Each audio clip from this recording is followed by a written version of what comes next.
4일 뒤에 수능입니다. 시험을 준비하는 우리 자녀들이 힘들 거라고 생각을 하는데 아이들만 힘든가? 부모님들도 쉽지 않은 시간을 보내고 계실 것이라고 생각을 합니다. 아이가 늦게까지 공부를 하면 그 아이 끝까지 도와주고 지켜봐 주는 부모도 힘들 것이고, 4일밖에 남지 않았어도 공부 안 하는 모습 보면 이제 그래서 더 마음이 힘들 수도 있습니다. 이러거나 저러거나 자녀 못지않게 부모가 힘들 거라고 생각이 되고요. 힘든 이유는 자녀를 사랑하기 때문이지요. 이 사랑, 자녀를 향한 부모의 사랑이 극진하기에 뭐 요즘 같으면 수능 끝나고 난 다음에 이제 부모가 또 한 번의 시련을 겪는 시기가 자녀가 군대 갈 때라고 생각을 하는데, 이때 부모들은 내가 대신 갈 수 있나 하는 생각을 하기도 한다고 합니다. 뭐 요즘 같으면 우리나라 군대 간 청년들보다 청년들의 어머니들이 나라를 지켜줄 것이다라고 하는 믿음을 가질 만큼 이 자녀들을 향한 부모의 사랑은 극진합니다. 왜 그럴까요? 이유는 우리가 이제 만들었다고 생각을 하지요. 태중에서 하나님이 주신 생명을 갖고 있다가 이걸 잉태하는 과정 속에 이것이 나를 통하여 이 세상에 나왔다라고 하는 것, 이 창조는 항상 애정을 동반합니다. 뭐 자녀뿐만이 아니라 실제로 이제 우리가 만들어낸 어떤 것이라고 할지라도, 그것이 남의 눈에는 어떻게 보인다고 할지라도 우리는 내가 만든 모든 것들을 사랑합니다. 어린아이들 보십시오. 아이들이 자기 손으로 직접 그린 그림이 뭐 그야말로 어떻게 그렸든지 간에 부모님께 자랑하고 싶고 벽에 걸어 놓으면 신나게 생각을 합니다. 뭐 이런 태도가 아이들에게만 있는 것이 아니라 어른도 뭐 정말 뭘 열심히 배워서 뭐라도 할 수 있으면 그걸 이제 좀 보여주고 드러내고 또 애정을 쏟는 이런 모습들은 누구에게나 나타납니다. 이유는 내 손으로 내 힘으로 내가 만들었기 때문입니다. 하나님이 우리를 사랑하시는 이유, 또 이 세상을 사랑하시는 이유, 모든 것이 다 하나님의 손에서 만들어진 피조물이기 때문입니다. 그래서 만들어 놓고 내버려 두시는 것이 아니라 사랑하는 우리들을 위해서 할 수 있는 모든 사랑과 은혜를 베풀어 주십니다. 이것이 우리가 지난주에 보았던 하나님을 송축해야 하는 이유입니다. 만물을 창조하신 하나님께서는 권세와 능력으로 지으셨고 또 만들어 놓으신 모든 것들에 대한 애정과 사랑을 가지고 계시기에 하나님께서 우리를 도와주실 것이다라고 하는 믿음을 갖는 것입니다. 문제는 이제 이러한 믿음을 가지고 살아간다고 할지라도 때로 이제 의문이 들지요. 왜냐하면 우리의 삶에는 힘들고 어려운 일들이 반복됩니다. 말씀드린 것처럼 수능으로 육아가 끝난 것이 아니잖아요. 군대도 보내야 되고 취업도 해야 되고 뭐 여러 가지 뒷바라지할 일들은 끊임없이 우리의 삶에 다가옵니다. 뭐 그런 일들 아니라고 할지라도 이 세상은 힘들고 어려운 일들이 끊임없이 반복이 되고 있고요. 그러는 가운데 악한 일도 일어나고 또 악한 일을 도모하고 행해 나가는 악한 자들로 인해서 선한 사람들이 불의의 피해를 당하거나 희생을 겪는 일도 일어나게 됩니다. 그런 일들을 보다 보면 정말 하나님이 만드신 이 세상을 사랑하시는가, 또 이 세상을 위하여 일하시는가라고 하는 의문이 들고, 그 의문 가운데 하나님은 세상을 만드셨지만 그러나 세상을 위하여 아무것도 하시지 않는다고 생각하는 신학적인 이론, 신정론이라고 표현하는 이론까지도 등장을 하게 됩니다. 창조는 하나님이 하셨지만 창조된 세상은 하나님이 그냥 내버려 두셨다라고 생각하는 견해이지요. 이러한 견해를 갖는 이유는 제가 생각할 때 세상만 열심히 보고 성경을 안 보기 때문에 갖게 되는 생각이 아닌가 하는 마음이 듭니다. 세상 속에서만 하나님을 보려고 하면 지극히 부분적으로 보거나 혹은 이제 왜곡된 시각을 가지고 볼 가능성이 많아요. 특히나 이제 우리는 우리가 겪어왔던 삶에서 부모님과의 관계 속에서 경험된 일들이 또한 하나님을 바르게 이해하는데 많은 어려움을 가져다 주기 때문에 우리가 하나님에 대한 이해는 굉장히 부분적이고 파편적이고 왜곡될 가능성이 많다는 것입니다. 특히나 이 도시의 문명 속에서는 더더욱 그렇지요. 이 도시 문명 속에서는 하나님을 본다, 이거 굉장히 어렵다는 말씀 제가 지난주에 드렸고요. 그러하기 때문에 산을 볼 시간을 가지시고 하늘을 보시고 별을 보시라라고 하는 말씀을 드렸습니다. 하늘과 땅, 바다, 그리고 별과 산을 볼 때, 빛을 볼 때 이 모든 것들을 만드신 하나님을 볼 수 있고 그 전능하신 하나님이 우리를 도우신다는 믿음을 가질 수 있기 때문입니다. 그런데 이제 너무 크게 또 너무 멀리만 보다 보면 조금 더 세밀하게 하나님이 어떻게 이제 우리의 삶에 개입하시는가 하는 것을 보기가 어렵기 때문에, 세상에서도 그런 말 하잖아요. 숲만 보지 말고 나무를 봐라 하는 말을 하는 것처럼, 크게도 하나님을 우리가 봐야 되지만 또 작게도 하나님을 보는 시각이 필요합니다. 하나님은 광대한 우주만 만드신 것이 아니라 아주 세밀한 세포와 유전자 DNA까지 다 만드셨기 때문에, 넓게 보든 작게 보든 하나님은 얼마든지 우리가 이해할 수 있는 길이 열려 있다는 거예요. 그래서 오늘 감사하게도 이 시편 104편을 쓴 시인은 크게 하나님을 보여주기도 하지만 좀 더 이제 세밀하게 우리가 하나님을 볼 수 있는 눈을 열어주는데요. 먼저 10절 12절 보겠습니다. 여호와께서 샘을 골짜기에 솟아나게 하시고 산 사이에 흐르게 하사 각종 들짐승에게 마시게 하시니 들나귀들도 해갈한다 합니다. 자, 여기서 이제 하나님이 하시는 일이 나타나는 거죠. 샘이 솟아나게 하시고 흐르게 하시고, 그래서 들짐승도 마시고 들나귀도 해갈한다라고 하는 것인데, 여기 지금 이제 먹고 마시는 대상은 들짐승이고 들나귀입니다. 뭐 얼핏 생각하면 뭐 집에서 자라는 것들이야 집주인이 알아서 걷어 먹이겠지 이렇게 생각을 하면, 이제 들에서 뛰노는 짐승이든 낙이든 이제 이런 것들은 다 하나님이 필요한 물을 주시고 먹이신다, 이제 이렇게 볼 수가 있습니다. 중요한 건 이제 이 모든 것들을 먹이시는 분이 하나님이시라는 것을 밝혀주고 있고요. 그 뒤에 이어지는 내용으로 보면 뭐 공중의 새도 하나님이 먹이시는 것들로 인하여서 그 가에 깃들이고 먹고 또 지저긴다 하는 말씀까지 있습니다.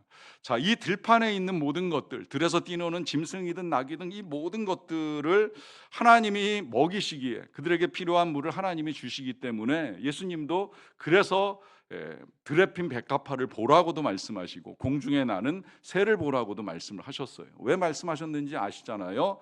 그들은 심지도 않고 거두지도 않고 창고에 모아들이지도 않고, 심지어 들에 핀 풀 같으면 길쌈도 하지 아니하지만 다 하나님이 먹이시고 마시게 하시고 입히신다. 하물며 너희 일까 보냐, 하늘에 계신 너희 아버지께서 너희를 그냥 내버려 두시겠느냐라고 하시면서 아무것도 염려하지 말라라고 하는 당부를 하셨지요. 이러한 사실을 통해서 우리는 하나님이 우리를 먹이신다라고 하는 사실이 너무나도 분명합니다.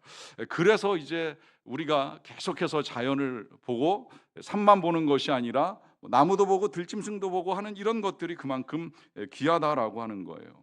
근데 이게 도시에서 참 어려워요. 도시는 건물만 보인다고 말씀드렸을 뿐만이 아니라 도시 생활은 뭔가 정말 내가 열심히 벌어야지 먹고 살 것 같은 분위기를 우리에게 늘 주고 있잖아요. 내가 뭔가 열심히 하지 않으면 안 될 것 같은 이 삶뿐만 아니라, 이제 나뿐만이 아니라 우리의 자녀들도 이 도시에서 생존하고 살아남기 위해서는 열심히 배우고 열심히 실력을 키워야지만 살 것 같은 분위기에서 우리가 살아왔습니다. 그러다 보니까 실제로 부모들은 자식들의 실력을 키워주기 위해서 굉장히 애를 쓰잖아요. 물론 자녀들이 성장하는 과정 중에 배움은 굉장히 중요해요. 여러분, 이 배움이라고 하는 거, 이게 천국에서도 우리가 행해 나가는 행위 중에 하나일 가능성 많습니다. 랜디 알코는 해븐이라고 하는 책에서 천국의 기쁨 중에 하나를 계속되는 배움으로 이제 우리에게 알려 주었어요. 사람은 뭔가 잘 모르던 것을 알게 되고 깨닫게 되는 데서 오는 이제 희열을 느끼잖아요. 이러한 기쁨은 절대 땅에서 끝나는 것이 아니라 천국에서도 계속될 것이라 하는 이제 의미이죠. 뭐 그거 좋다고 생각을 해요. 그런 의미에서 우리의 자녀들이 이 땅에서 필요한 것들을 배우며 성장하는 건 굉장히 귀한 일이지만, 그게 정말 이 도시 문화 속에서 생존을 위하여 배워나가는 일들이라고 하면, 그런 상황 속에서 하나님이 우리를 먹이시고 입히시는지에 대한 진리를 깨닫는 것은 상당히 어려운 일이 된다는 거예요. 어떻게 성장을 하든지 필요한 건 우리를 먹이시고 입히시는 분이 하나님이시라는 사실, 더 나아가서 우리의 필요를 채우시는 분도 하나님, 우리뿐만이 아니라 우리의 자녀들의 삶에 필요한 것들도 하나님이 채우신다는 믿음을 가져야 합니다. 하나님이 도와주시지 않으면 안 된다는 믿음을 가지고 살아가는 것이 필요합니다. 이 믿음이 없으면 내가 해주려고 하는데요, 물론 해줄 수 있다고 생각을 해요. 그런데 힘든 건 내가 해주는 만큼 아이가 성장하지 않을 때가 있잖아요. 부모의 기대만큼, 부모의 수고만큼, 부모의 노력만큼 되는 아이도 있지만 안 되는 아이들이 적지 않을 거라고 생각을 합니다. 부모 마음처럼 성장하는 자녀가 얼마나 되겠습니까? 그러니 나보다 나의 자녀를 가장 잘 아시는 분에게 의탁하고 믿고 맡기는 믿음이 필요하다는 말씀입니다. 그러하기에 우리의 자녀들에게 있어서 필요한 건 내가 그 자녀들을 키우겠다고 잔소리하는 것이 아니라 하나님께서 키우시도록 하나님께 맡기고 기도하는 믿음이 필요하다는 의미입니다. 여러분, 아까 읽었던 그 11절 끝부분에 이런 말씀 들어 있었잖아요. 들나귀들도 해갈한다라고 하는데, 이 많은 들짐승 중에서 왜 특별히 들나귀를 끌어내 가지고 이 들나귀를 해갈하게 하시는 분이 하나님이라는 표현을 쓸까요? 이유가 있어요. 여러분, 성경에서 들나귀 같다라고 하는 별명을 들은 사람이 있습니다. 태어나기도 전에 하나님이 별명을 붙여주셨어요. 잘 아시는 하갈의 아들 이스마엘입니다.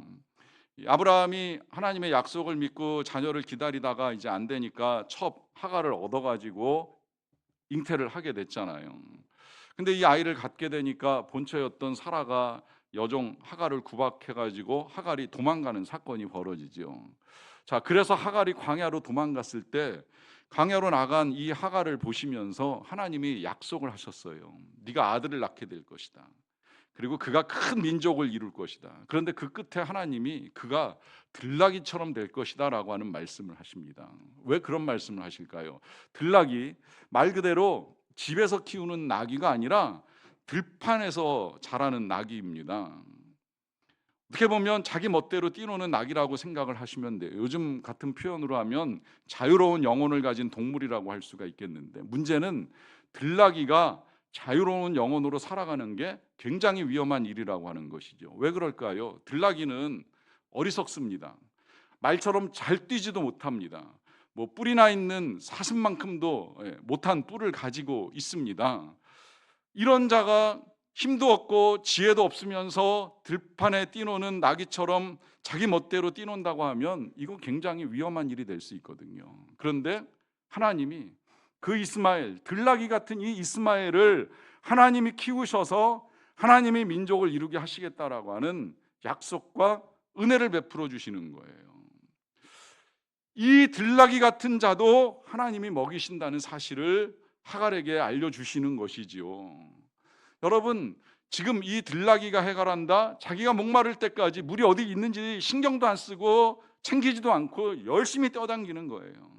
그러다가 어느 순간 혀가 말라붙는 것 같은 그런 때가 돼서야 찾아 헤매는 이 들나귀도 하나님이 주시는 물을 통해 해갈하는 역사가 일어나게 될 것이다 라고 하는 말씀을 하시는 것입니다.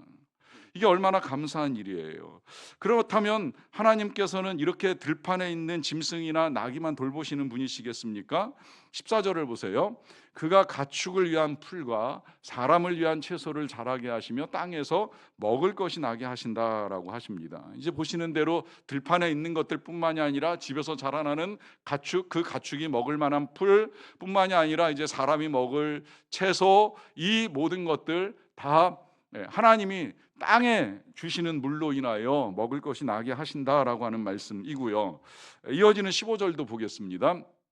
사람의 마음을 기쁘게 하는 포도주와 사람의 얼굴을 윤택하게 하는 기름과 사람의 마음을 힘있게 하는 양식도 하나님이 주십니다. 결국 모든 것들은 다 하나님이 주시는 거예요. 아까 보신 대로 짐승을 위한 것이나 그 다음에 가축을 위한 것이나 그리고 여기 15절에 사람을 위한 것들도 다 결국은 하나님이 주신다는 거죠. 하나님이 주셔서 포도주, 기름, 양식 다 얻을 수 있다는 거예요. 중요한 건 그런데 그냥 이런 먹는 걸로만 끝나는 것이 아니라 그 포도주나 기름이나 양식이 기쁨을 주고 윤택하게 하고 힘있게 한다고 하잖아요. 여기 이제 하나님이 궁극적으로 우리에게 주고 싶어 하시는 것이 나오는 거예요. 그건 그냥 단순히 배를 채우고 주림을 면하는 양식 수준이 아니라 기쁨, 윤택함, 그리고 힘까지도 다 결국은 하나님이 주신 은혜라는 거죠. 그런데 읽다 보면 의심이 생겨요. 이런 질문 나와요. 포도주도 하나님 주시는 거니까 그러니까 뭐 우리 포도주 얼마든지 즐길 수 있지라는 이제 이 포도주의 당위성을 이제 찾는 질문도 있고요. 뭐 그거보다 이제 더 중요한 건 포도주는 사람이 담근 거 아닌가? 뭐 기름, 이 기름이라고 하는 것이 결국은 뭐 참깨든 들깨든 뭐 이걸 사람의 손으로 짜야지 기름이 되는 것인데, 이거 하나님이 주시는 것이 아니라 사람이 만드는 거 아닌가 하는 생각할 수 있어요. 더군다나 이게 이제 얼굴을 윤택하게 하는 기름 같으면 화장품일 가능성도 있는데, 이 화장품이라는 건 더더군다나 사람이 만든 기계에 의해서 가공돼서 나오는 것이지, 이 화장품도 하나님이 주신다고 하는 의문입니다. 자, 그래서 우리가 다시 거슬러 올라가 13절에서 출발점을 좀 보세요.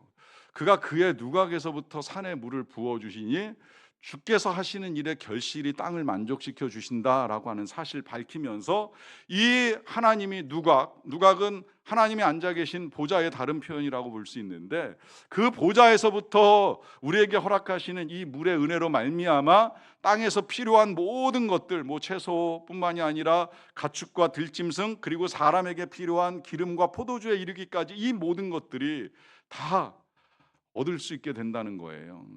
제가 오늘 아침에도 농산물을 선물로 받았어요. 이만한 무 2개하고 농사지은 이 콩을 받았는데, 제가 말씀을 준비하다 보니까 받으면서 주신 분에게 굉장히 감사한 마음도 갔지만 다시 한번 생각을 해보는 거예요. 하나님이 정말 물을 안 주셨으면 이걸 어떻게 구할 수 있었을까? 물론 농사 지으신 분의 그 수고와 섬김을 모르는 것이 아니지만, 결국 그 어떤 수고와 섬김도 하나님께로부터 이 땅에 부어주시는 이 물이 아니라고 한다면 아무것도 우리가 얻을 수도 없고 줄 수도 없고 나눌 수도 없는 것이 돼버린다는 것이 너무나 분명해지는 것이지요. 모든 것의 출발점은 하나님이시라는 사실을 분명하게 우리가 확인할 수 있습니다. 그리고 하나님은 그와 같은 것들을 통하여서 우리에게 기쁨과 만족함과 윤택함을 허락하시는 분이시라는 사실입니다. 그런데 이와 같은 모든 일의 근원이 하나님이라는 사실을 고백하는 것이 왜 중요할까요? 우리가 지난주에 창조 세계를 보는 것의 중요성도 그 창조 세계를 만드신 하나님의 능력으로 우리를 돌보신다라고 하는 믿음을 가질 수 있다고 했잖아요.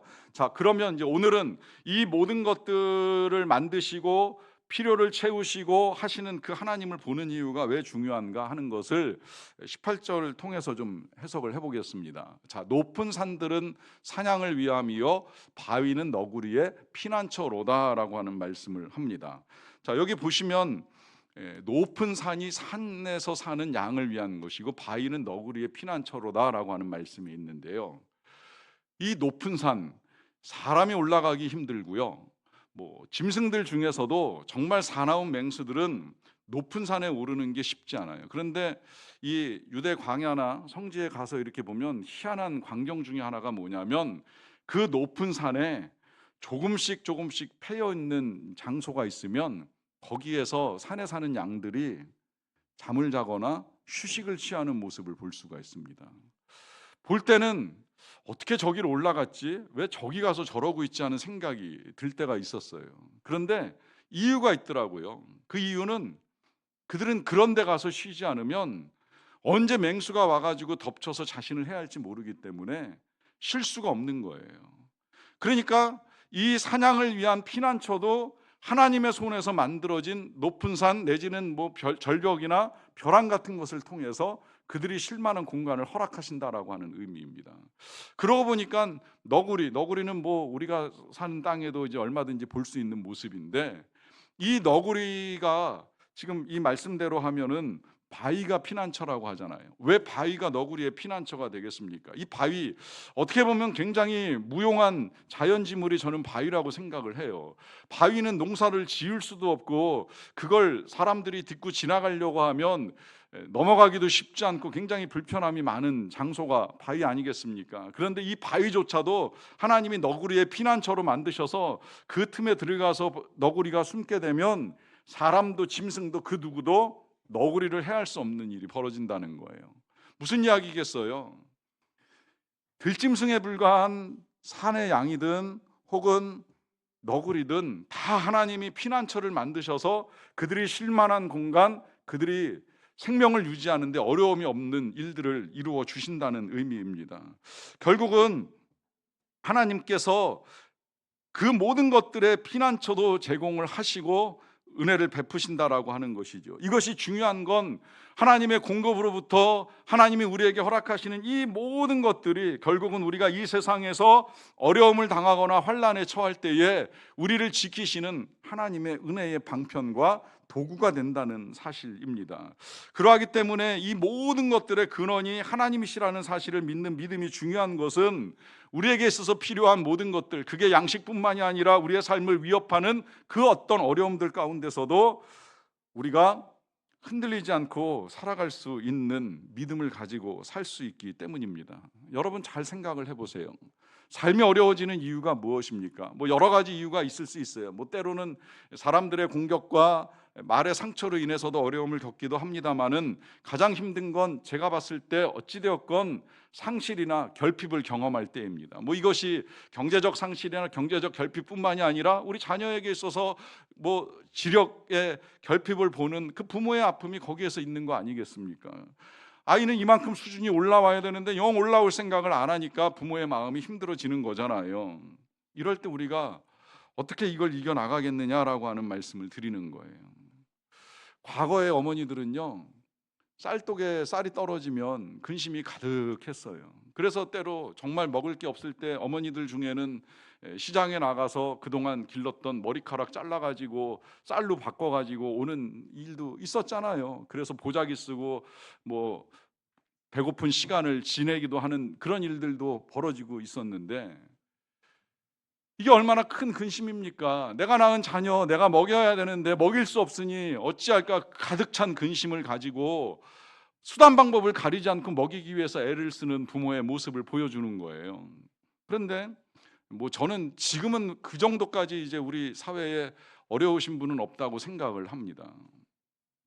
그럼에도 불구하고 요즘에 이제 지금 이 세상 돌아가는 걸 제가 신문 통해서 이렇게 읽어 나가다 보면 또 불경기가 오는구나, 경제가 많이 어려워지겠구나라고 하는 생각을 들면서 좀 안타까워요.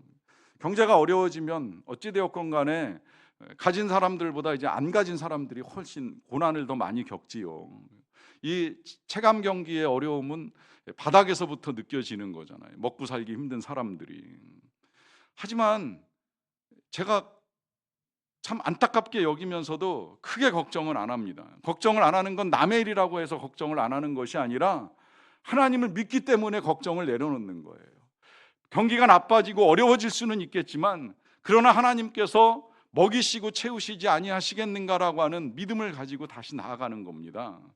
저는 이런 말씀을 제가 드리는 이유는 제가 그 어려운 시기를 겪으면서 성장을 했어요. 언젠가도 말씀드렸는지 모르겠지만 전 정말 먹을 게 없어서 하루 두 끼 먹고 성장한 사람이에요.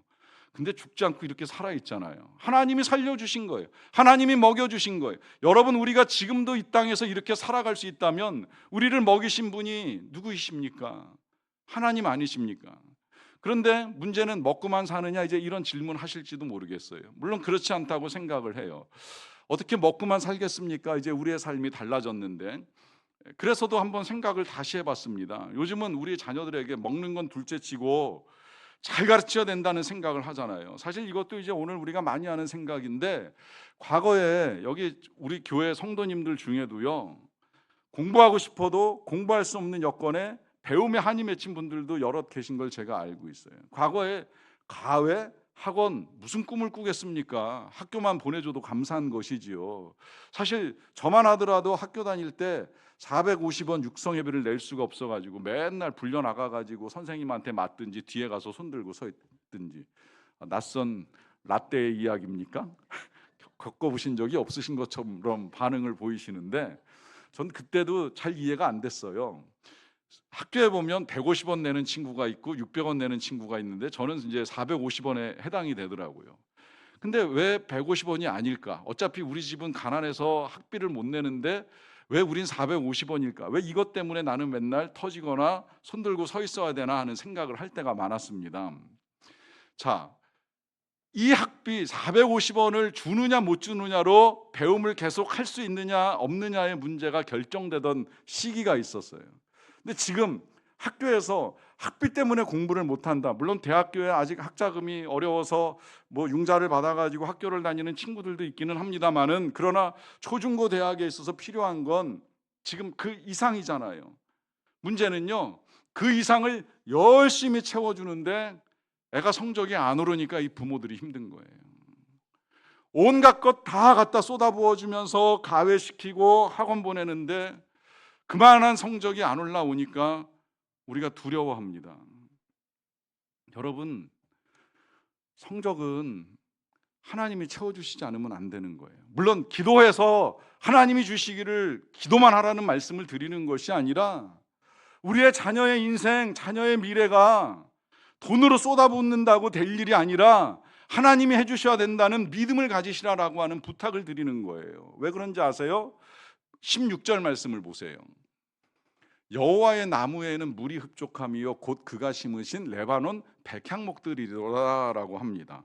자, 여기 하나님의 나무에 물이 흡족하다라고 하는 표현을 사용하는데 이 나무를 레바논 백향목이라고 말하는 이유가 있습니다. 레바논 백향목은 이 중동 지역에 있는 나무들 중에도 가장 잘 자라는 나무입니다. 워낙 곧고 높게 쭉쭉 뻗어 성장하기 때문에 이제 나중에 이 나무들을 잘라다가 하나님의 성전 짓는 제목으로 썼어요. 솔로몬이 이 나무를 잘라 와가지고 이제 처음으로 성전을 세운 거예요. 그러다 보니까 성전에서 성전을 세우는 데 있어서 이 나무들이 사용되는 바람에 이 레바논 백향목은 여호와의 나무다라고 하는 소리를 듣게 되었습니다. 자, 이 여호와의 나무에 물이 흡족해서 잘 자라 하나님의 성전에 쓰임받는 나무가 되었다는 이 사실 오늘 잘 보시기 바랍니다. 하나님의 나무, 하나님이 물 주시고 하나님이 자라게 하시고 하나님이 쓰신다는 거예요. 우리에게 있어서 필요한 건 바로 이 믿음입니다. 우리의 자녀들을 이런 나무로 성장해 갈 수 있도록 도와주고 기도해 주는 믿음이 필요한 거예요. 다른 어떤 것이 필요한 것이 아니라 우리의 자녀들이 하나님의 나무처럼 성장해 가기를 바라는 믿음을 가지고 축복하고 기도하는 일이 필요해요. 시편 52편에 보시면 다윗이 이런 고백을 합니다. 그러나 나는 하나님의 집에 있는 푸른 감람나무 같음이여 하나님의 인자하심을 영원히 의지하리로다라고 하는 고백을 합니다. 자, 다윗은 자기 자신이 하나님의 집에 심겨져 있는 올리브나무 같다는 거. 이 올리브나무 굉장히 용도가 많은 나무인데 이 나무처럼 자기는 하나님의 집 안에서 계속해서 하나님의 그 인자하심을 의지하고 누리며 살아갈 것이다라고 하는 자기 믿음의 고백을 합니다. 자, 이 고백을 하는 다윗의 인생은 쉬웠을까요? 다윗의 인생 쉽지 않아요. 이 시가 이렇게 나오게 된 이유는 그 앞부분을 보시게 되면 다윗이 이런 내용을 말합니다. 포악한 자가 악한 계획을 스스로 자랑하며 또 그의 혀가 심한 악을 꾀하여 날카로운 삭도같이 간사를 행한다. 또 그가 선보다 악을 사랑하여 의를 말함보다 거짓을 사랑한다라고 하는 고백을 합니다. 자, 왜 이런 고백을 하겠어요? 다윗이 이 포악한 사람들 때문에 힘든 인생을 살아온 거예요. 지금도 그 악한 자들이 악을 도모하는 것 때문에 다윗이 견딜 수가 없는 거예요. 그런 상황에서 다윗이 하는 고백, 그러나 나는 하나님의 집에 심겨져 있는 감람나무 같은 인생이다. 어떤 상황 속에서도 어떤 악한 일이 벌어지는 이 세상 속에서도 나의 하나님만을 의지하겠다, 그분을 신뢰하겠다라고 하는 믿음을 고백하는 것입니다. 실제로 그의 인생 보시면 절대 쉬운 인생이 아니라는 거 아시잖아요. 어렸을 때부터 골리앗과 맞서는 그 순간부터 가족들에게 인정받지 못하는 비참함과 또 충성했던 사울에게 쫓겨다니는 그 비참함, 그리고 왕이 되어서 좀 쉴만할 때에 일어난 아들의 반란과 내전에 이르기까지 하루도 쉴 날 없는 인생을 살아온 거예요. 얼마나 고달픈 삶이었습니까? 근데 그 고달픈 삶, 그 많은 전쟁을 치르면서 다윗은 전쟁터에서 인생이 끝나지 않습니다. 그의 삶은 침상에서 끝이 납니다. 그 모든 환난을 다 이겨내고 끝내 침상에서 편안하게 잠들게 하시는 하나님의 은혜를 경험합니다. 여러분, 우리의 인생에 어떤 환난이 닥치더라도 결국 우리를 평안히 잠드는 데까지 인도하실 분은 하나님이시라는 의미입니다.